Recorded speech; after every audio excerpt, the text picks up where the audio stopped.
of a higher order priority. And have a look at the last ban just there from Sudden Fear.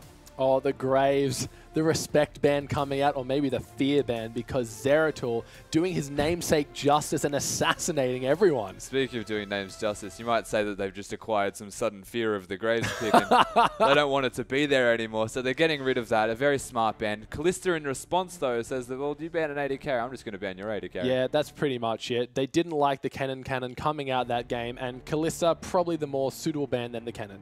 Definitely. Get rid of this Callista. The cannon still going to be relevant, but it's the combo that's the dangerous part. And we saw how competent he was, at least at laning on the Callista rather, and had a lot of farm, had a lot going for him, just didn't have the team to back him up in that game. Yeah, and once again, no surprise, Vladimir going to be taken out of the mix. So we will be waiting on to see what BPO pick for their first champion.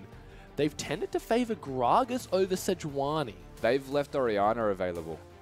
That is a great pickup and a great talking point, because... No, wouldn't be surprised if they did pick the Orianna, but I probably wouldn't pick it first because you've got the Sejuani, the Gragas available. So yeah, that's a great point to bring up. Gragas has done nothing but good for them this game. Like, the ults coming out of Jakey have been insane. His flash body slams on point. So if the Orianna is going to come out, it will probably come further down in the draft. And I still wouldn't be surprised if it got stolen away right now.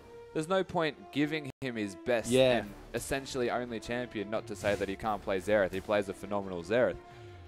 If they picked it away, I'm sure Chennyboy plays it. It's a staple of mid laners, especially in professional, to just have the fallback Orianna to go with the old Wombo comps. And so pretty much the ball is in Sudden Fear's court if they want to take away this Orianna, or if they would prefer to see the Orianna on the Xerath. And do you think that Luch will go for that Orianna when he's been performing so highly on Xerath? It's hard to say what he would choose over. He might save it for the last pick order and see if they pick a mid laner first so that he can react to it. And here we see the Orianna being picked, taking it away from Luch. Will they lock that in? Yeah, they're going to lock that in, unfortunately, for Luch. We're not going to see his Orianna today. You've talked it up all night, but we will see Chennyboy, and I'm sure he is a very formidable Orianna player. No, I didn't think we'd see the Luch Orianna. I was quite surprised. They had the option of first picking it, but Gragas, much more highly contested. And I guess it threw best players Ocean under the bus in terms of the drafting orders. You've got first pick now, but all of these really strong champions are available, but so is Orianna. What are you going to pick? And I can't imagine that in a situation this dire that they wouldn't just think, Luch, we know you love Orianna, but your Xerath has been amazing. Come on, man. Take one for the team and play what the team needs. Yeah, if they pick the Orianna, so be it. You know, you're still going to have the Xerath available. You're still going to have that champion that you want to play readily available. His Xerath has been on point the last 2 games. The damage coming through, I'm sure if we got a chance to look at those graphs, would have just been all the way to the right in his favor. Oh, yeah. And I'm fairly sure this is not going to be an AP Corki mid stealing it away from Chennyboy or anything, but we're going to see the Corki Janna bot lane. Very strong, very mid-game based. Yeah, that extra AD off Janna's shield and match with Corki's aggression can prove to be very formidable for whatever Sudden Fear pickup. They've already shown that they want to go with Thresh, and Thresh can pretty much go with any AD, so I doubt it's giving too much away. Thresh doesn't really give anything away. He's a very well-rounded opponent to be against, and having picked the Janna Corki, you now have the decision of if you want to outscale them, you're more than welcome to do that with, say, even a Jinx pick at this stage would not be too bad at all, in fact. Yeah, it'll be interesting to see what they go for. Maybe a Lucian. Lucian, always a great champion to pick in that ADC role. So about 15 seconds left. They're going to be having to be locked in soon. Probably a jungler and a AD, do you think? Yeah, I would say a jungler and an AD because they've got the last pick. They've got the counter pick for, I'm guessing, the top lane, which is what is going to be left available. Yeah, it looks like the Rek'Sai has been hovered over, and a great champion pickup right there. Rek'Sai provides so much early game damage, so much map pressure, her own innate heal to keep her healthy in the jungle while still clearing. And it's perfect for a pink Bomi as well. He loves to be involved in fights. He loves to be the center of attention. He has 70% kill participation from the OPL alone. He's always the one enabling the fights, and Rek'Sai is perfect for that. She's a great ganking hero. And Sivir, we've seen Sivir picked pretty much all these games, except maybe a few. Really strong, very team-oriented with that ultimate. So it'll be interesting to see, coupled with the Orianna and the Rek'Sai, a lot of movement speed. Yeah, there's a lot of movement about as we see the Xerath hover. Don't act surprised. It's very good. I think it works quite well with the Rek'Sai. You're able to use the tunnels. You have a move speed bonus once you're out of the tunnel that's going to help you to initiate yourself. And you've got the Orianna to back you up. It's quite a strong combo. A little bit underrated, I would say. Yeah, we've got the Maokai hover over. Maokai, pretty much one of the best top laners there is. Not much can be done to counter him. He is just going to become... Oh, at the last minute, the Aurelia, another thing we forgot to mention. Aurelia, I cannot believe that in the last game of the last series that they've got to play to get into the Pro Leagues, they've given Chippies the one hero that has been banned from him every single game ever. Do you think Orianna was worth it? I think banning Graves may not have been worth it. Yeah, that's another thing, banning Graves. Oh no. This could be BPO's time. And also, a quick mention. Is it worth picking Orianna just to take it away from BPO? Are there better mid laners that Chenny Boy might have been able to play in response? I think it's worth picking away. Okay, cool. I think it's worth picking away because that is only thing Luch plays. All right, awesome. So he has two champions, and it is Orianna and Xerath, and you know that if you pick away one, he's going to play the other. Yep, that's a given. So they've picked away the Orianna, knowing that if they didn't, he would play it. Why not? You know, it's just that now that they've given Aurelia over to Chippies, we've never actually seen him on this champion because it's just, it's so rare that you won't see this ban. And the response is going to be Maokai. I guess the question comes up, is he practiced up on it? Does he feel that maybe his play slipped off a bit because his team says, no, don't pick Aurelia, it's never going to get unbanned against you? I don't think that would be the case, no. There is a thing as solo queue where you kind of just play what you enjoy the most. And I'm assuming that it is going to be Aurelia for Chippies here. And I am quite excited to see how this top lane unfolds, even though it's a Maokai. Yeah, Maokai, like we said, a staple top laner, but Aurelia brings so much to the table. Definitely brings a lot. Has that true damage, has the equilibrium strike for magic damage on top. Such a well-rounded hero that just does all forms of damage, physical, magical, and true damage. And against the Maokai, it's going to be hard to push a Maokai out of lane, but early levels you kind of can if you do it right. Yeah, it's going to really... The early levels are really going to dictate this match, I feel. Yes, the early levels of this are going to dictate the match. We'll see how Aurelia does do in the top lane against the Maokai. If it goes in Maokai's favor, it'll go very heavily in Maokai's favor from there on out. Now, looking at a champion like Rek'Sai with the ability to tunnel under the walls, kind of the same as Sejuani's Q. And we've seen time and time again, Jakey just disrupting that type of ability with his ultimates. So it will be interesting to see if he can continue to do so in these games coming. Yeah, we've seen how impactful Jakey is on the Gragas jungle right now, and I'm so impressed that they've managed to get the team comp that they have coming into this last game. And we've said it before, when you go into a best of 5 series, the meta starts with what is strong, and then the meta translates into what has beaten me last game, because that's just how it works, and you don't want to verse the same thing that's beaten you twice. No, of course not. And so Orianna versus Xerath. Basically, two great mages, both with a lot of utility in the forms of CC, but the Shockwave, basically a game-changing ultimate. Yeah, massively game-changing ultimate, opposed to the Arcane Barrage of the Xerath. Not going to be as game-changing. The thing is, if it misses, it's game-changing for the worst. Similar to the Gragas, I suppose. Yeah. If you knock someone away, they're now safe. If you miss the Shockwave, it's going to hurt your team fighting a lot. But if you look at the champions on the side of Sudden Fear, they've got Maokai and Rek'Sai, two great ball carriers that can get right in under the team. Rek'Sai can unburrow, knock up everyone into a Shockwave. It's going to be absolutely huge. Definitely. If they hit the combo right, it's going to be amazing. You've got the Thresh Hook even to initiate it all. Don't need to rely on the Rek'Sai, but Rek'Sai is an underrated engage hero. You've got Maokai to follow it up as well. The team comp has a lot of damage. It's quite well rounded. It's got physical and magic. It's a good mix, and it scales quite well into the late game. So Sudden Fear's comp. Really going to be looking onto that Sivir ultimate to start everything off, giving that Rek'Sai and Maokai the extra movement speed to get right on top of the opponents. But then looking back on the team of BPO, Corki, but in a more traditional role, and Janna, super safe. Very safe. That's to say the least.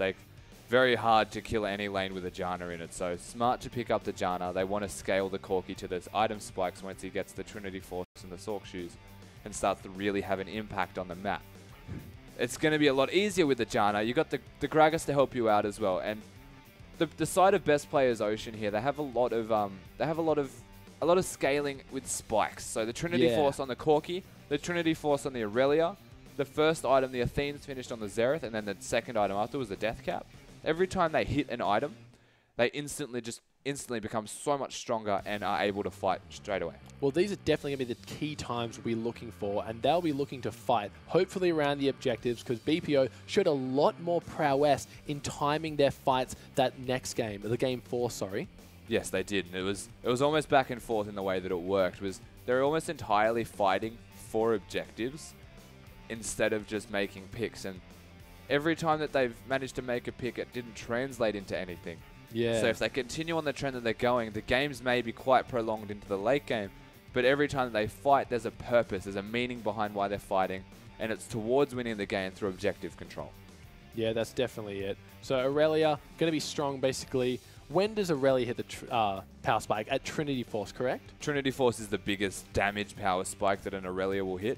Yep. And then from then on out, it's tanky power spikes. So you've got the Randuin's build, or Randuin's pick up next, or it's a Frozen Heart, or a Spirit Visage. It's just going to let you be a little bit more reckless with the way that you play to get into the backline because you can. And Maokai's have gone away from that Rod of Ages and focus a lot more on getting the Righteous Glory first. Yeah, most of the time, most people will be going for the Righteous Glory on Maokai. It's a very good enabling item. Has the active that speeds you up immensely and then slows everyone down around you. So if you get to initiate with it, it's a Shirelia's followed by a Randuin's. That's basically what it is. Yeah, it's going to be insane. But anyway, guys, here we are in a Game 5. It's going to be absolutely insane. Best players Ocean versus Sudden Fear. Who will win? Let's find out. Yeah, so we're zooming in on Chippies as we start. The focal point of this game, so aptly zoomed in on as we speak of him. Going to be the feature lane right now. We have yet to see him on this hero, and this champion is just immensely strong by itself, let alone in the hands of someone that has it banned away from him so often. Yeah, 2 highly contested picks making it through this game. Aurelia coming into about the 4th rotation of champ selects, I do believe. Yeah, just completely slipped under the radar, was not even noticed. Now I think about it, they could have picked it in the 2nd rotation away from him. Yeah, that's what I'm thinking. I guess Christmas Trees is not an Aurelia player to the level of Chippies. That's fair enough. You don't want to play something just to take it away if you're not good at it yourself, unlike what we've seen with the mid lane Orianna. So Chippies might not be too confident in his own Aurelia skill. Maybe not, and we're yet to see him play much Aurelia at all, I believe, in the OPL. Yep. So definitely not going to be able to pick it away from Chippies. Maybe it should have been a ban instead of Graves, but we'll see how much the Corki can do in response to the Graves being banned. Yeah, but I'm sure Christmas Trees, he's played against his fair share of Aurelias. He's going to know exactly when the power spikes happen, exactly when to fight, exactly when to back off. So I'm sure he's mentally prepared for this matchup. It'll be interesting to see. It looks like a bit of interruption on the Maokai's usually starting at those Raptor camp. So they tried to get in the way and stop the Raptor camp from being done, but it's not to be. Luch is just looking like he wants to try and steal it. Not going to happen, of course. Maokai freely getting the Raptors, and he's going to be able to even do the big one at this stage and just go to lane level 2. Yeah, so he's going to have a little bit of advantage over Aurelia there. Aurelia is not known for taking the camps because no AoE abilities at level 1. And looks like at bot lane we just have the Sivir and Thresh doing what Sivir does, push up a lane. She has started that Ricochet, so that will help get some poke in the backlines through the minions. Yeah, it's almost entirely for pushing, starting with the Ricochet at level 1. But up against the Corki Janna, they can kind of just walk up to you and be like, no, I don't think you should push right now. And be a bit of a pest. You've got the Janna shield. The Corki base damage at level 1 is extremely high with that Phosphorus Bomb, and there's no spell shield for the Sivir just yet. Yeah, any trade you try to make at that stage against a Janna, you're always going to come up empty-handed while Janna's just sitting back laughing at you. Pretty much. That's the entirety of what a Janna likes to do in lane, is sit in the bush and put shields down and annoy people and just prevent people from dying is what she's so good at. And you can see now even last hitting on a tower is so much easier with the shield. Oh, it looks like a hook comes out. The Boomerang Blade going to chunk him about maybe a quarter of his health done there. Not going to have to pop the potion because he does have the Janna there. Has a little bit of lifesteal off the Dorans. So there's a massive amount of damage coming out of that Boomerang right there. Yeah, definitely. The fact that it didn't hit anyone prior to just hitting Corki is why it did so much damage. Obviously, it reduces per person hit. So getting the Thresh Hook, allowing that much damage to come out is just so good for a Sivir Thresh lane. Now, Rek'Sai, amazing at taking those early crabs because a knockup reduces the MR and armor. Nothing going to come from this tunnel in the mid lane. Rek'Sai just showing presence, just getting the crabs on, and pretty much covering the bottom side of her jungle. So it's going to be over to the red buff now. Yeah, I guess just having a presence and needing to have that presence, rightly so, of course. Orianna Xerath is a very poke-heavy, a lot of harass going on, but Jakey might want to say something about a Pink Bomber doing this red buff. Yeah, he's going to be low. Oh, but he did get into his tunnel, so he saw the tremor sensors. That gave him enough time to react to Jakey's invade. Really nice play there. Basically, what he was just trying to do. But as I say, Jakey's come through, and he's got the flash body slam onto Chenny Boy. He was in the wrong spot at the wrong time, and that's first blood going over to BPO. And that's not who you want the first blood to be going on. Luch getting the assist, putting Chenny Boy behind. The mid lane is just so important for best players Ocean right now. They can't afford to let Chenny get any further behind. Yeah, it just seemed like once the Gragas was spotted, he was going to back off. Rek'Sai had put the ward down, so she had sight of Gragas leaving. But yeah, Chenny Boy just getting too far forward, not even knowing that Gragas was coming down for him. Yeah, it turns out he was leaving with a purpose, and just placing the ward is going to maybe try and steal it. Turns out there was an Orianna conveniently available to just take a kill from. Yeah, it's so hard to react to that body slam flash. It gives you very little time to even notice that the spell's going on because the flash blocks a lot of the animation. But as I digress, Chippy's in the top lane. It looks like the snare's going to come out, but he flashes, but the snare follows, and then comes a flash on Pink Bomey. This is definitely going to get a kill, and Pink Bomey answering back with a kill in the top lane. And this just goes to show how easy it is for a Rek'Sai to gank, especially a lane with a Maokai in it. Only level 3 the Rek'Sai right there, no buffs to speak of. Able to just get an amazing gank off just by using flash. Yeah, the twisted advance following the flash from Aurelia. Absolutely huge. Aurelia mistiming that one, unfortunately. Yeah, managing to flash away from the knock-up, but of course the flash coming out in response from Rek'Sai, allowing that to happen at all. There's another nice hook comes out here from Fresh. The boomerang blade shielding the Corki. He probably thought Corki was going to return with more damage, but I feel like he could have avoided that second half of the boomerang blade. I would wager that shielding yourself might be ideal in that situation, yes. No potions left on Janna either. Self-sacrifice is a necessity for Corki getting damage off, apparently. Yeah, that's the name of the game as the support, self-sacrifice. But yeah, Janna, no more potions left. So the next hook, which comes through from Patu, is he going to have enough mana for the Flay? I don't think so, but the Ignite coming out. They've turned their attention onto Thresh. The carrier getting taken very low, but both supports just really trading blows right there. The carry's focusing either supports as well. An instant exhaust coming out in response from the hook going off on Janna there. Straight away getting it used on a Sivir. The Ignite was used from Thresh, but it was not going to get them a kill, and not by much. Unlucky. Yeah, that was a really good hook. Unfortunately, he'd lost his mana. Did not have enough mana to follow up with the Flay, which could have been enough damage and enough slow for Sivir to kind of wait out the exhaust and get a little bit of more damage on there. Yeah, he waited for as long as possible to get some extra mana and find the ideal, recognizing the pattern of the way that Janna was walking, funnily enough, to actually get a kill. And Christmas trees, he wants these minions, but he also doesn't want to take damage. Aurelia, because here comes Rek'Sai. Is the tunnel going to be available? There is no flash. The tunnel comes through. The knock-up, the snare. This could be another dead Aurelia. She might try to queue back to the minions, and she does. Will she get the reset? I don't think so. I don't think she's going to get out of this one, though. Just waiting on the rotations. The slow comes out from the Maokai Q. Another knock-up, stunning Pink Bomey, but I don't think it's going to be enough as a snare, and that's another kill for Pink Bomey. And now they're just going to completely pick on this Aurelia who's behind us. Mid lane just has a lot more trading, and the Aurelia right now, 0-2-0. They do get the Dragon in response, though, so very smart rotation there. Yeah, that's always a good response when you see the jungler in the top lane. As a jungler yourself, you want to know, is the Dragon free to take? The bot lane was recalling, sorry. The top lane jungler was present and visible. That's a free Dragon. Well, I mean, step one, do you know where the enemy jungler is? If yes, where? If he's not near Dragon, do it. Yeah, pretty much. Is the preface of, can I do a Dragon this early in the game? Yeah, it looks like Jakey just being a pest on that blue buff. But can the hook come through? And it does. It looks like nothing going to come from it because Janna and Xerath were making their way over. I still think maybe a little bit of aggression was warranted there, though. If there's any positives to take from that, is his hook hand is warming up.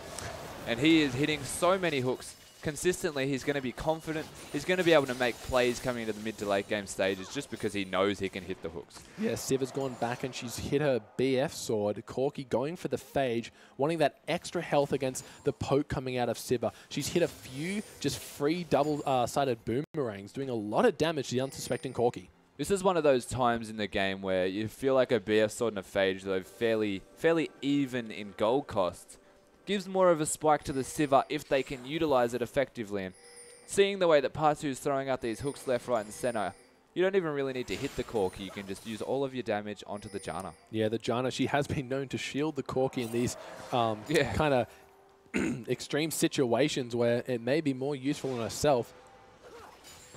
Both bot lanes just kind of doing their own thing. Zeratul just getting some poke.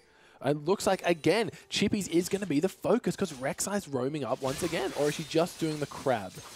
She's doing the scuttlebug at the moment, but there's going to be focus the second that they can. Yeah, there's no minions for Chippies to jump to. The flash isn't available. That's another knock-up. The stun onto Rek'Sai. Here comes Gragas and Xerath. Could this be a nice ulti? Knocking Pink Bomi in, but he knocks 2 members up. The Xerath stun missing. Orianna in the backline. Chippy's taken so much for the shockwave, hitting 2 members. Pink Bomi under both of them. It looks like the flashes are going to come out. Malachi flashes over. He gets the knockup from his Q. But, and the Arcane Smash doing so much. The auto going to be enough. Can Jakey survive this? No, and a double kill for Christmas Trees. And this is just working so perfectly into the hands of Sudden Fear. You thought that they've got all the champions they want here in Best Players Ocean, but they're just harassing and rotating so perfectly. The Orianna ult was on point.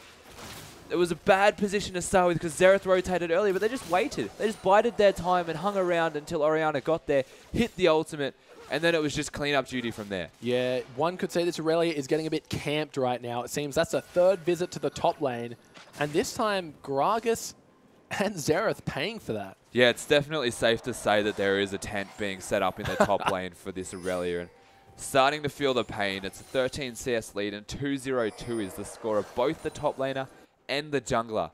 Everyone is feeling the hurt right now, and it is starting to snowball an early game in favor of Sudden Fears. Oh, but here we go. Chippies just going to use a tunnel. Not much going to happen here. It is safe to mention, though, Aurelia, you should never count her out.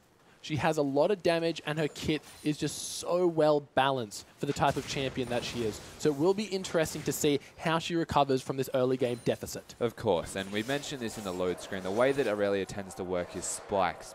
The only thing that you lose from being behind as Aurelia is spike timing. Yeah, delaying. So you're still going to spike. You're still going to become that unstoppable champion. The question is when and how strong is your opposition going to be at that time. Look at the difference in items right now between the top laners. Yeah, the Righteous Glory not giving any combat stats, just a lot of health and a bit of health regen, some mana on top of that, but it's more or less going to be for engage and initiate. Based off what we're seeing in the top lane at the moment, and Chippy's health bar, given that he only has a Righteous Glory, I don't think he needs combat stats. Yeah, I think he's fine with the red buff, the level advantage, and just the fact that he is so fed. Yeah, if he can just hit those Twisted Advance, doing that percentage of health damage, he doesn't even need stats for that. Exactly right. He has such high base stats and base damage, low cooldowns, damage reduction, everything you could want on a tank hero. And when you're ahead as a tank, you're really ahead. Yeah, but Aurelia, no stranger to farming under tower. Those Qs are going to be reset, but here comes another dive on top. But Janna is there to save. Is it going to be enough? The Monsoon is going to knock Christmas Trees back into the tower. He's taking so much damage. Will Aurelia have enough to kill him? And she will. Pink Bomi, I don't think he's going to get anything out of this. The Chomp not being enough to finish off Chippies. Janna there at the perfect time. I guess they've realized it as another fight breaks out mid. Yeah, I don't think the Shockwave is available as it was used to start the fight. But here comes the Zerathos coming through, taking out Thresh, and now Chenny Boy is in trouble. No flash available, but Jakey thinking, hey man, I'll just let you live for now.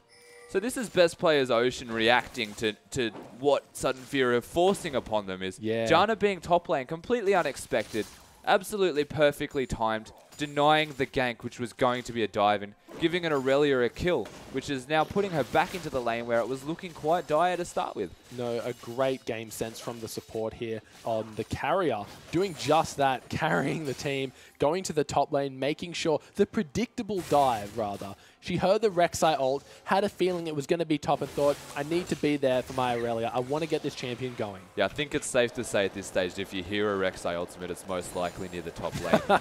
Dragon is up in 15 seconds, and it might be the next plan of attack if they get blue buff onto Orianna first.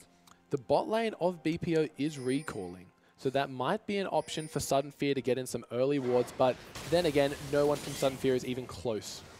I don't think they'll be going for the Dragon just yet, more so just getting control. If they fight for this Dragon, it's most likely going to go into favor of Best Players Ocean. Siva has 2,000 gold sitting in her inventory right now, just waiting. Her bank is just accruing. There's no interest. She needs to spend it eventually. Yeah, just pushing up that lane, probably going to recall now. But is it too late? Has the Dragon already been eyed off by the Gragas? He is getting himself a red buff. We have Pink Bomi getting the Crab, which is going to be very good in terms of defending it. They have control of the Dragon area. Not entirety of control. It's still somewhat in favor of best players Ocean, just because there is now the numbers advantage. Rek'Sai and Siva both in base. As I say that, he takes a tunnel. Yeah, Rek'Sai never in base for too long. The top tower going down in the process. Both teams have their teleports available for them. Clearing out the pink ward. Looking like the Dragon will be the next objective for the teams to fight over. It's going to be started now by Sudden Fear. Rek'Sai going to be tanking that one up. Don't think there's a way for them to contest this until they rotate a little bit quicker. Yeah, I don't think so. Gragas is standing pretty far back. Here comes the Janna, probably just getting some vision, trying for the max range Tornado to steal. But yeah, nothing going to come for it. One Dragon apiece. Just going to concede the Dragon away. It's only the first Dragon at 14 minutes in the game, of course. Not a massive deal. I think the real issue right now, if you're best players Ocean, is how are you going to deal with Christmas trees sitting in the top lane being this massive brutish tree that... Actually, how appropriate is Christmas trees on Maokai? Not that appropriate because he's not using the Christmas skin. Oh, that's true. He's actually opted for the goalkeeper skin, so a bit unfortunate there. Had a great opportunity. Well, he might be saving his team in the 5th game of the series. Yeah, that is true. The goalkeeper for the OPL. Nothing really happening across the board at the moment, hence the weird talk. Dragon going down is going to allow absolutely nothing to happen in terms of rotations. They're just going to farm, get blue buff onto Xerath, and continue to farm. Yeah, and I like how Rek'Sai has laid out her tunnels. There is a tunnel in each lane and at all different portions of the Dragon. Too many times you see about 4 or 5 tunnels just at the blue buff alone. Well, it's funny how Rek'Sai's tunnels tend to work. She always puts down tunnels based off where is convenient at the time. If they're losing, they're more defensive, whereas... This Rek'Sai's tunnels, they're just everywhere, which is convenient because you never know where you need to be. Pretty much. So the ultimate on a pretty long cooldown at level 1. It'll be interesting to see where she uses it next. Probably going to wait for another back and then just, you know, come back into the lane that she wants to farm. Looks like not too much going on here. Zeratul and Moon just going to be trading blows. You know, Moon showing off his prowess to be blocking the big one coming out of Corki. Yes. Using the spell shield effectively as it's meant to be used. There's no other threat in this lane for the spell shield to be used on. So complete awareness of the fact that you need to spell shield the Corki bombs because it's not like Janna's going to throw a tornado at you. Yeah, that's exactly right. Looks like Jakey just going to be taking his Krugs in the bot lane. No ganks really imminent. We do have a bit of a clash between Rek'Sai and Irelia, but again, I think it was just Irelia trying to stop the free crab from going down. Yeah, they got the crab though. Scuttle Crab's going in favor. Maokai is pretty much entirely alone right now as that hook was very close to connecting. That was nice work from Carrier to run up as most people would have just ran left. So really good game sense to dodge the hook and stay alive. Now what is the next plan of attack going to be? I'm sure given that they're playing so aggressive in the bot lane, I feel like Rek'Sai might want to move the attention down there, secure the outer turret at least, or force a rotation. Even get Orianna to come with you so that you can dive. That would probably be the next plan of attack if you were looking at what do now. Yeah, speaking of diving, it looks like Jakey is going to come in just as Chenny Boy uses his ult. Is it going to be enough? The auto attack and the ignite comes out. I think he might burn out here. Oh, and he survives on a slither of health. But Chenny Boy... Christmas Tree had to teleport in to save him from that one. Yeah, but here comes Janna. I don't think that's where she wants to be, having to burn a flash just to dodge the hook, but it's not going to be enough as Maokai. Oh, but the Monsoon perfectly timed, but again, the box coming through. All that for Janna? Probably worth it. I would say worth. You're now in a position where you can either choose to stay bottom and push the wave in and get the turret because you have a numbers advantage, or just recall and get items as they're doing now. So yeah, a fight initiated by Chenny Boy, backed up by Jakey, and then Janna's the one to fall. These fights are just all over the map. Well, completely baited by Luch, finding an opportunity where he could make Orianna or at least attempt to go all in, and Jakey was perfectly there to act upon this, and it just didn't work out in favor. Orianna going for the Ignite build as opposed to Cleanse this time, and having Barrier on Luch as well is actually what saved him, funnily enough. And yeah. I thought he was dead for sure. Oh, but look at that. Zeratul knowing that Moon is going to take a tower shot, but too much aggression? Maybe not, as they trade 1 for 1, but the assist, no. The kill goes over to Thresh. Well played from Zeratul, but also outplayed a little bit there in Sivir. The numbers advantage playing heavily into that. And they're still going to get the turret in a 1-for-1 trade, AD for AD. Difference is support got the kill. Yeah, and like we've seen all game, Zeratul just being super aggressive. He saw Sivir take an unnecessary tower shot, and that was his cue to go in and try and get the kill. But unfortunately, the Ignite, coupled with the Thresh's hook, was enough to finish him off. Yeah, and that's just coined Zeratul right there. Coining him perfectly is aggressive, and he saw an opportunity, even if it's a small opportunity, 1v2, has his Trinity Force, and is actually working towards a Luden's Echo, I think, as well, by the way, as an AD carry. What the hell? Oh no, not again. Is this a thing? Have I like missed this? I haven't seen it on AD carries, but as I say that, the carry himself gets taken out by a flash, I do believe. Yeah, a flash, knock-up, and a shockwave. Again, using a lot for just the jump.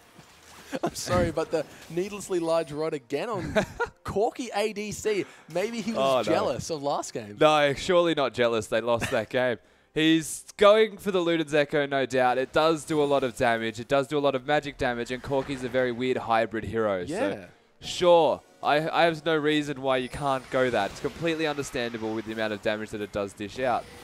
But they're almost entirely magic damage now. Yeah, I think Zeratul, no tower. Here comes the Sivir ult. It's going to be enough to get in range, but look at him. He's going right back in, doing a lot of damage. Sivir spell shield blocking out the Phosphorus Bomb that would have surely been her death. And most people would run away. But then there's Zeratul, who just sees an opportunity 1v3 to maybe get a kill, and that's exactly what he did. He attempted. Good spell shield though on the Phosphorus Bomb, saving Sivir. Of course he attempted. He's hit his needlessly large rod power spike. This is where Corki, this is where the ADC Corki wants to be brawling. A shockwave coming out. Will it be enough? The empowered auto attacks from Orianna surely going to take out Lucian. A very clean 1-versus-1. And you can see that Chenny Boy knows what he's doing on Orianna. We questioned if it was just taken away to get it off Luch. But evidently, from what we've seen so far, it was definitely a good decision to pick up the Orianna for Chenny Boy himself. Yes, Sudden Fear starting to run away a little bit with this game. Going to pick themselves up another Dragon, 4 kills to 9, 2 towers apiece. A nice 2k gold lead. Yeah, it's going to be very handy coming into this period of the game where most of the spikes that you're seeing on Best Players Ocean are coming out. They've got the Trinity Force on both heroes. They almost got the Luden's Echo, I suppose. The death caps here on Xerath. And it's pretty much entirely negated by the fact that they keep catching people out. Is Orianna ult worth the Janna? Yeah, definitely, because then they can't group or do anything with that. And look, a Pink Bomi has obviously picked up on this Corki's train of thought. He's getting himself an Aegis of the Legion. Smartly so as well. That is a phenomenal amount of magic damage. Getting the Luden's Echoes, I said it's perfectly fine, but now you've got the Gragas, Xerath, and Corki. The only real form of physical damage is Aurelia, and she's going to be building tank, so it's mostly true damage. Yeah, the magic resistance item here, getting built up into the Lock of the Iron Solari, I'm sure after that is such a smart choice. Giving magic damage to everyone on the team, providing a nice aura effect, and the active itself giving a shield. Yeah. So the perfect build path by Pink Bomi here. He's playing this game so well, 3-0-4. It's a shame he hasn't had a chance to show us Rek'Sai earlier. Yeah, very good reactive play, very good early ganking, showing that he knows what he's doing on Rek'Sai, and she is such a strong champion. Even though the current meta is opting more towards the tanky heroes, he can just play a damage champion as a tank. Why not? Yeah, and look at that. There goes the Lock of the Iron Solari. Going to be building a Sight Stone as well. Not the most common item to see on a Rek'Sai. No, I guess it's not, but it's all about the vision control. There's always the purpose of the Sight Stone, is that they want that vision. As Sivir goes in. Yeah, it looks like the Sivir ulti comes through the teleport from Christmas Trees. Here comes the Righteous Glory. The Janna ult was too late, but so was the Shockwave. Christmas Trees in the backline getting tanked up by the turret, but a Pink Bomi going to finish off the kill. The Xerath doing so much damage across the entire team, but Partu puts up the box and it's going to block off any form of re-engage. And they need to back out. The Shockwave not actually connecting from the looks of it. I think going back to Orianna because of the distance between them was too great. Very unfortunate because they were grouped up, and I was foreseeing the flash Rek'Sai knock-up not to be because there's no flash available for Rek'Sai, so unlucky there. Yeah, the Luden's Echo has now been finished on Zeratul. Looks like he will be trying to get out those big ones and really just poke down the backline. Oh, a hook narrowly missing Zeratul there. Partu doing a great job on this Thresh. And there's a lot of poke coming out. There's a lot of siege ability for a Corki Xerath matchup. But I guess there's a time where it starts to expire and they get enough magic resistance that it starts to become irrelevant. So at this stage, they're hitting their big spikes. They've got those items that they require. The Luden's Echo is in fact finished now, and they're going to be able to continue to sit in mid lane and just be pests and throw out the Xerath Qs and the rockets, and eventually Sudden Fear have to leave this tower. Yeah, this looks like the mid tower is going to fall in favor of BPO.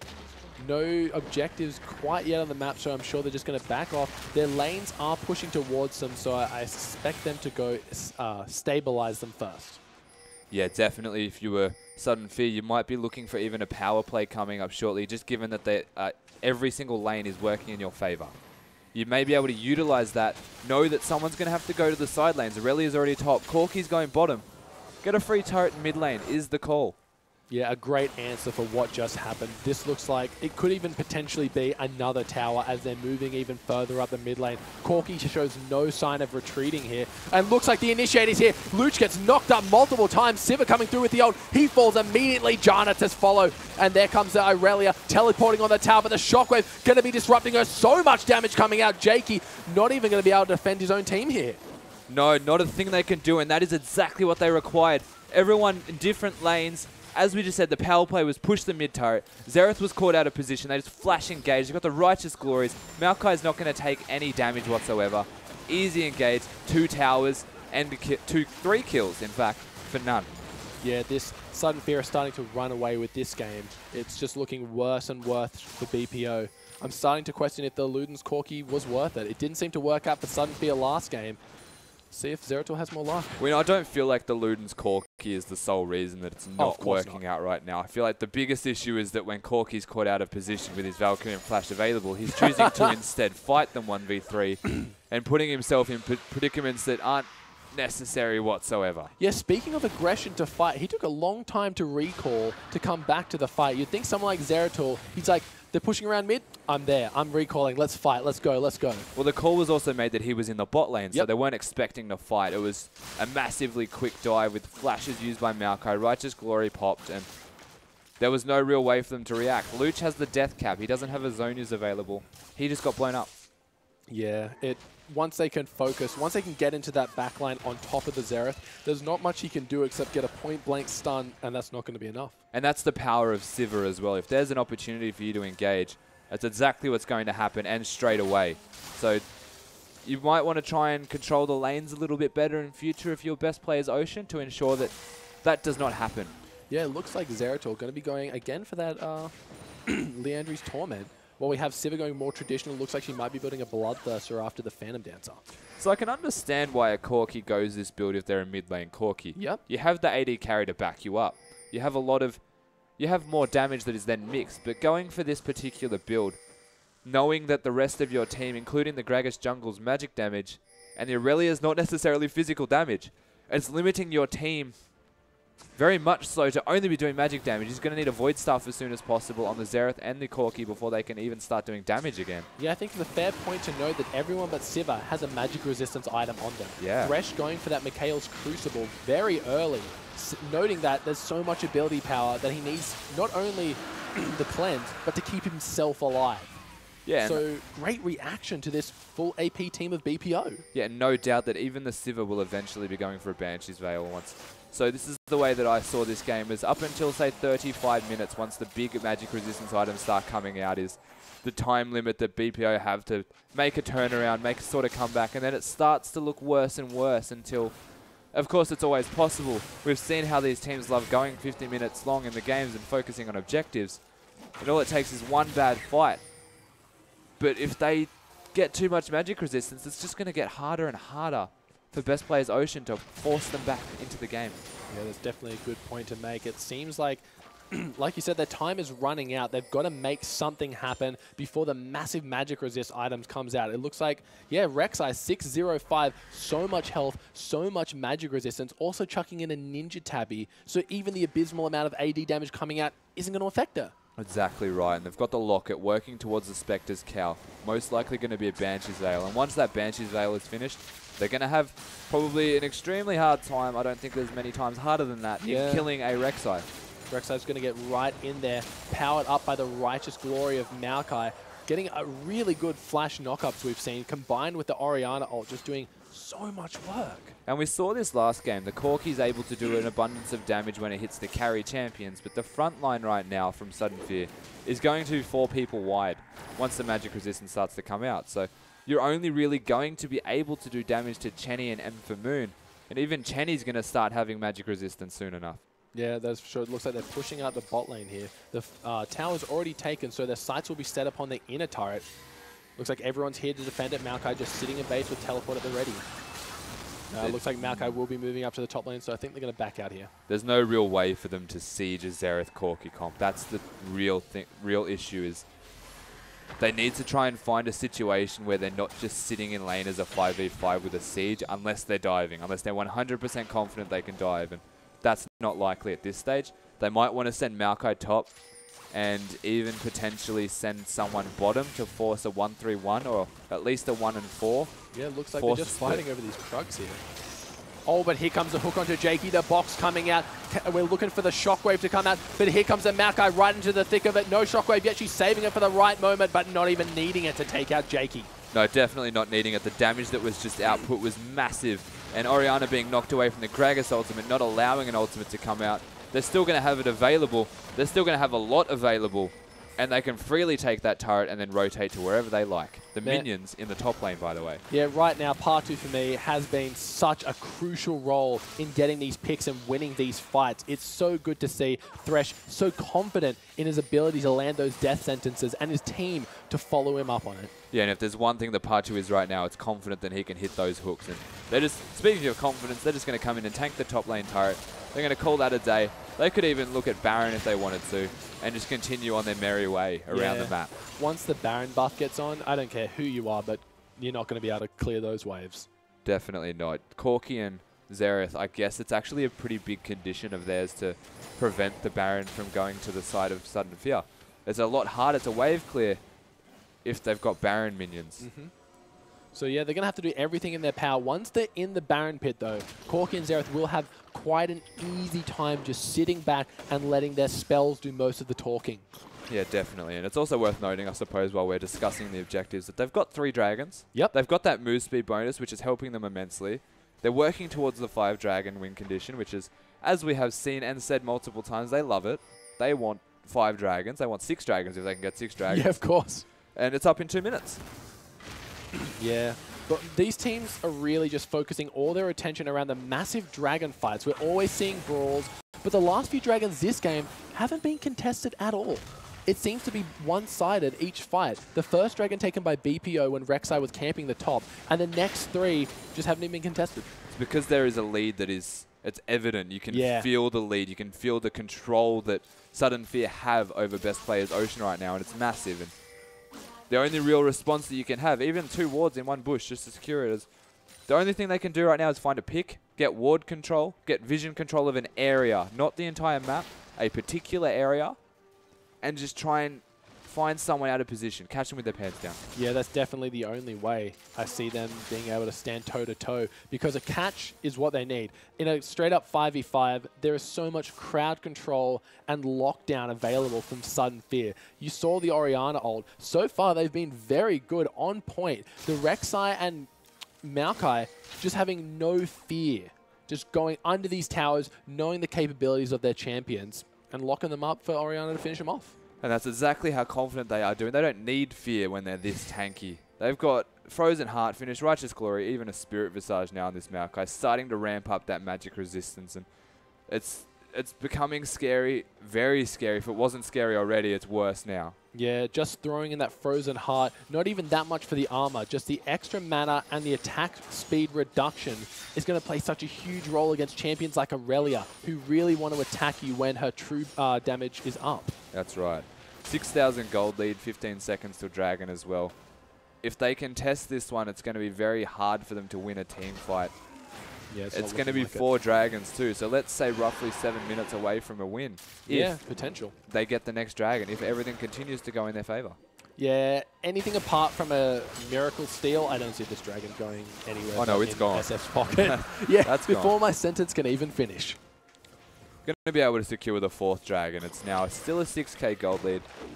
They're sitting quite comfortably. They just need to translate everything that they've just gotten into some kind of objective. They've got a lot more tower damage now. Structures are going to be taking damage, minions, monsters. And they need to utilize this now. They need to find something to do. Yeah, this 4th dragon buff as well, the extra damage to minions and monsters, going to be huge for them when thinking about taking that Baron. That is true. It will help with the Baron a lot. A lot of people do overlook that the Baron also takes an increased amount of damage, making it a lot easier to secure for yourself and to burst down if it's a bit of a race. Yes, and you can see that's where most of the control tends to be lying right now. Maokai's going to go to the bot lane with his teleport available, and that says to me that they're looking for control on the top side. Yeah, very smart, very smart. Just playing this super textbook. Only fighting when the objectives are up. Not even need to fight, unfortunately, at this stage for BPO. So far behind. The Crab going to go in favor. Here comes the far side orb. Looks like Zero... I don't even know if that hit or not. Didn't look like that hit, and it did a lot. Yeah. Oh, onto Moon. Sorry, I was looking at Boomy. No. No, yeah. Yes, no, that hit and it did a lot of damage, and it shows just how much you can get from a Leandri's Luden's Echo Trinity Force Corki, which not often seen and probably underrated. A flash exhaust. I don't know if anything's going to come from this except for a re-engage from Bomi. Who's his target? It's going to be Luch. He knocks him up. Here comes all the damage. Now he flashes over the Janna Shield, doing its job. Here comes a teleport in from Aurelia. Maokai cancelled that in the process. It looks like Boomy going to be able to take the Lantern, or does he want to continue fighting? He goes onto the carrier. A lot of damage coming out. I don't think the Chomp was there, but Corki takes out Sivir in a turn of events. Luch gets hooked in under Christmas trees and Patu. The ult from Patu comes out, but Luch taking a ton of damage. The heal isn't going to be enough with the Ignite ticking. Now Zeratul is on the run from Christmas trees. I don't know if he will be able to get out, but with the Valkyrie available, there he goes. The front line of Sudden Fear are doing so much damage right now, and they're just not taking any themselves. You can see a Pink Bomi starting that fight, not running away, just deciding that, you know what, we can fight this, getting the Sivir ultimate. They're still chasing the Corki, which is just a deja vu of the last game, isn't it? Oh, Bomi needs to time this well, but unfortunately a little bit preemptive. He could have interrupted the Valkyrie there, but just going for a little bit too early. Managing to get Sivir, though, in that last fight. Very good of them to be able to do that. It shows that they have the pick potential, but as we have mentioned, Sivir's most likely the only one that's going to be getting picked at all this game. And once she gets that Banshee's Veil, it's gonna the pick potential is going to drop off a considerable amount, because that's all it takes is one big one for the Banshee's Veil to block, another for the Spell Shield to block, and that's already half your damage gone. Yeah, that's around 4 seconds of time wasted right there. And even the Bloodthirst is going to help in that. Getting the Overshield is going to help a lot. And you can see not far off the Bloodthirster right now. Has 300 gold on the way towards it. All the components are readily available. And Baron is the ping. Yeah, looks like they've seen a majority in the bot lane. They have some good wards around the Raptors, around the mid lane. Just going to be clearing out, checking for any stray wards. They are going to spot one in this banana bush here. Looks like Patu just going to be keeping the peace here. Orianna clearing out a ward. Now remember, the carrier did use his flash and exhaust last fight, but here comes the Sivir ulti. Looks like Christmas Tree just going onto a minion here, but the shockwave only hitting Jakey. Luch in the background. Moon is taking so low. Zeratul just assassinating him. That's 2 kills for BPO. Can they pick up any more? The box kind of being disengaged. The Lantern comes in, but Chippies is on top of Peitu. Is he going to be able to escape? He dashes to a minion, gets the slow, and that's 3 kills for 0. And that's all of the damage down for Sudden Fear right now. That's exactly what you needed as best plays Ocean. The only people that they can kill, the only people that they need to kill are now dead. They can look at doing this Baron if need be. They've got a tanky enough front line to be able to start this up, and that's what they're going to do. This game has just been turned upside down. Yeah, Nth Moon getting way too aggressive, trying to finish off Luch, but there was Corki doing an incredible amount of burst damage. That ability power serving him so well when all his skills are able to connect. Rek'Sai, we saw him stealing it once on the Sejuani. Do you think he can do it again? I believe in him as much as I like the comeback to happen, that he has a chance of stealing this. Oh, but Aurelia just flashing over, going to be interrupting. The Monsoon also coming out, just in case. Securing the Baron right now. Best players Ocean, getting that back in their favor. It's still going to be a very hard uphill battle for them to finish this game off, but they're sitting in a much better position than where they were before. They managed to find the fight that they needed, the kills that they needed, and now with Dragon up in 1 minute, they've got the Baron to help them out, at least push the waves out and enable them to contest this Dragon. Yeah, Sudden Fear had such a lead and such an advantage that they wanted to take this fight while BPO was so far up their mid lane. But as you saw, they were just caught out of position. The tanks weren't there when they were needed to be. And M for Moon just got annihilated by the combo of Luch and Zeratul. Yeah, a little bit overzealous there from the Civ actually running through the entire team, trying to get Luch. Not necessarily worth when the forms of damage that your team have are minimal at best. You're just so far ahead that you can afford to do that. Unfortunately, not working out in their favor, and the Luden's Echo Void Star finished for this Corki is getting quite big. Yeah, I wonder what he'll finish it off with. He's still got his Doran's Blade, so a little bit of lifesteal there, not too much. But Jakey's getting so tanky now. He's finished off most of his tank items. He does have a Warmogs in there, so anytime they're not fighting, he is just going to be healing up. You need to be careful on the side of Sudden Veer here. Your carries don't have a whole lot of mobility. You're up against an Aurelia, a Xerath who has a lot of poke, and even a Gragas. It's going to be very hard for you to not take damage. You'll get punished so easily if you find yourself out of position. Chenny Boy already. That was one Xerath Q and a Luden's Echo proc from a Corki bomb. Yeah, that's insane. Already feeling the pain. And looks like we have a team fight sort of erupting. Christmas Tree's not really wanting to go in here. Jakey Boy just kind of zoning them off. The Dragon about to get started. Will it get stolen? And that's it. The Dragon was stolen by a Pink Bomi. The Shockwave only hitting Chippies. And it looks like the backline Rek'Sai doing what she can, but I don't think it's going to be enough. As, no, Rek'Sai survives. The only one to fall was the Gragas. Looks like Christmas Tree is going to be providing exactly the CC he needs. Here comes the Dragon buff doing so much. It is the 5th one. Getting that was definitely why they won that team fight. And the Dragon's stolen away so perfect. There's another hook comes out. Hook. And Patu's on point. Absolutely worth mentioning how many amazing hooks he's had to win fights and continue them. Zeratul and Xerath, the only two surviving. Look at Pink Bomi, had enough time to recall and then ult into lane. And it didn't even matter in that fight that the Orianna Shockwave missed. Oh my lord. And see you later, Orianna. Just as we say that, yeah, the Orianna Shockwave doing its role, but not till its fullest extent, only hitting Jakey. Not exactly doing the job required of him with the Shockwave. Having been able to hit them all prior was working out quite well as a red turret goes down, and yeah, things are still looking okay for best players Ocean. Now, Pink Bomi's smites have been amazing this series, just showing another clutch steal exactly when he needed to. The 5th Dragon doing so much. Definitely the 5th Dragon, enabling them to actually win the fight, even though most of the stuff missed. Funnily enough, they still just have so much damage from that buff that they can blow up the front line of best players Ocean, and they really utilized that perfect. The steal was just a godsend. It was required of them, and I think without that, it may have gone quite badly. Yeah, I love that at the end there. Corki blowing up the Orianna. She wasn't at much health, and all it needed was a rocket, a phosphorus, and an auto, and she just disappeared. Oh, Zeratul doesn't skip a beat, does he? He knows what he's doing when it comes to being aggressive, and except for that bomb, he's very good at doing exactly what he wants. Yeah, so it's going to be up to Chenny Boy to really get his ultimates on top of Luch and Zeratul. They're the two strongest members of BPO, and basically their last lifeline in this game. Definitely. They need Orianna to hit the shockwaves. They need Moon to stay at the back more so and not go suiciding for Luch. They need the front line of Christmas Trees to get in the face of Luch. They need Rek'Sai to get in their faces. And they're diving. Yeah, it looks like they did see 2 in the bot lane. And all the flashes come in. Luch zone using before anything happened. The shockwave hitting 3. It's absolutely huge. The damage coming out. That's Janna falling, followed by Xerath. Zeratul trying to escape this one. It doesn't matter how strong you are if 5 members are jumping down on top of you. Jakey just trying to stay under his tower. The rocket's doing so much damage. Pink Bomi getting ripped by the tower. Here comes Zeratul. Not going to be able to finish off one. Can the Luden's Echo proc do enough? No. Zeratul doing so much damage, able to push them all off the towers. Jakey just being in there, being a brute force. And they managed to not lose a single thing besides deaths for that trade, which is exceptional given how that unfolded. Yeah, that was a great dive, but an even greater defense.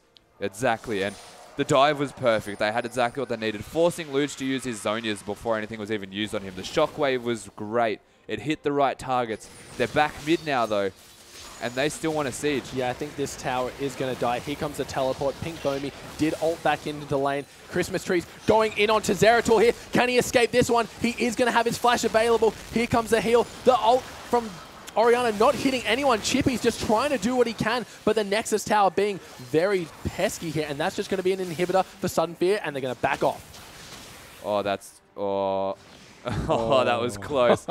forcing them away again. They do get the inhibitor this time, which is really important. Baron's up in a minute, so they can utilize the sideways, push them out, get vision control, just do what you do, and secure the area to at least force Best Players Ocean to come somewhere they don't want to. The gold leads back out to 6,000 gold. The kills heavily in favor of Sudden Fear, and the 4th dragon is still theirs to come up. The 5th one again available in 1 minute 45. Yeah, and if you just have a look at Pink Bomey's score right now, he's doing so amazing on this Rek'Sai, initiating all the fights, hitting the knockups, and yeah, not even being able to get killed. Oh no, Pink Bomey is massive right now. There's no real chance at this stage that he's ever going to die. Even having the Ruby sight stone, upgrading that for more wards and more health. Yeah, picked himself up a Warmog, so out of combat. Combined with his passive, he's going to be healing for a lot. He's not looking like he's going to take damage anytime soon. That is for certain. Yeah, so hopefully that Chenny Boy can really step up his ultimates, because the last few haven't been on par. We need, yeah, exactly right. If they want to close this game out, they need to step up with the ultimates from Chenny Boy. They need to make sure it's on the right people. They need Zeratul to die. Yeah, that's the thing. If you're going to be building Rek'Sai full tank, you need your damage dealers to be doing damage. And as I say that, a nice 2-man ulti to keep himself alive. But the Gragas ulti comes back in. Too bad it did get Zhonya's. It looks like the re-engage will happen. Jakey trying to do what he can. The backline from Chips trying to get in there. I don't think anything's going to happen. The hook narrowly missing everyone, but the flash knock up onto Zeratul, followed by the Valkyrie. I think Chippies is going to fall here. The Janna shield keeping him alive. Jakey on the wrong side of the team. There comes the hook, and that is Jakey going down. They'll be able to pick up Jakey. That's only the 1 kill. The rest of the team is still quite healthy besides Chippies, but they're going to look to rotate towards the Baron now. Push the advantage. 1 person down is still a massive deal when it's a 60-second death timer. They can start this Baron up if they choose to, at the very least bait it, and get some control of the area. But the poke that comes out of Best Players Ocean needs to be respected if they try to start this Baron. The longer they keep them here, the longer the super minions will push down that wave. So basically it's a win-win unless they get wiped. So it will be interesting to see how, if they focus on the Baron or if they go for the engage. The carrier just trying to get some annoying tornadoes off to the side. M for Moon just getting so much shield from his passive. Yeah. It looks like the engage is going on. They have given up the Baron. It was so low. Will it have enough time to regen up to full? Yeah, about 3/4 health. Looks like they will be turning their attention back onto that just after picking up the Janna. Well, they'll be able to freely do the Baron again now. I suppose they made the right decision to actually lead the Baron. Make sure they got the kill. They killed the Janna. Not a massive deal. It's only the Janna. It's a bit of disengage, of course, though, which is going to help with their Righteous Glory engaging. They've just got Baron. They're now going to Dragon. They're going to get their 6th Dragon, so the 5th Dragon buff again. They're going to be in a commanding position, to say the least. Yeah, it's going to be interesting to see how BPO choose to defend this. Yeah, look at that. Just they knew that Xerath was there, spotted a ward that Pink Bomey put down, so they're timing out the Q just to make sure no shenanigans can happen here. And not even recalling. Looks like they're going to be going for the bot lane, and Luch has overstayed his welcome. No. He is going to get destroyed by Sivir. Not even an assist onto Rek'Sai. That was just all auto attacks and red buff. 3 hits was all it took for Luch to be killed. And caught out of position, not where you want to be, knowing they just took the 5th Dragon, trying to clear a wave. Not good enough. They're now going to be able to get this inhibitor. The mid inhibitor's already down. All that's left is top and their Nexus turrets. Yes, so much damage to the towers. That 5th Dragon buff combined with the Baron just doing work. Could they potentially end the game? Jakey with a nice disruptive ult, but then the Monsoon coming, kind of putting them all back together. Pink Bomey taking so much damage. Jakey, he's about to fall, but he gets out by the slither. But Zeratul's now the focus. Oh, the shockwave is massive, hitting 3 members, including Chippies, and that might be it. I don't think they'll be able to defend 75 seconds on Chippies. Jakey about to fall as well. This could be it. This could be Sudden Fear keeping their spot in the OPL. The Dragon 5, the Baron buff minions, everything going perfectly for Sudden Fear in that last fight. Catching the 1 person they needed to out of position. And well done to Sudden Fear. You've kept your place in the OPL. What an amazing best of 5 series. That was just breathtaking at the end. Orianna finally hitting the ult that mattered, even though Xerath was already dead. That's right. Every game going down to the wire. 50 minutes plus on every single game. Again, congratulations to them, and congratulations to Sin for day 1. Yeah, definitely congratulations to both teams. That will be one keeping their spot in the OPL, and we have a new challenger. So anyway, I'm Rogi, this is Rusty, and thanks to everyone here, including the production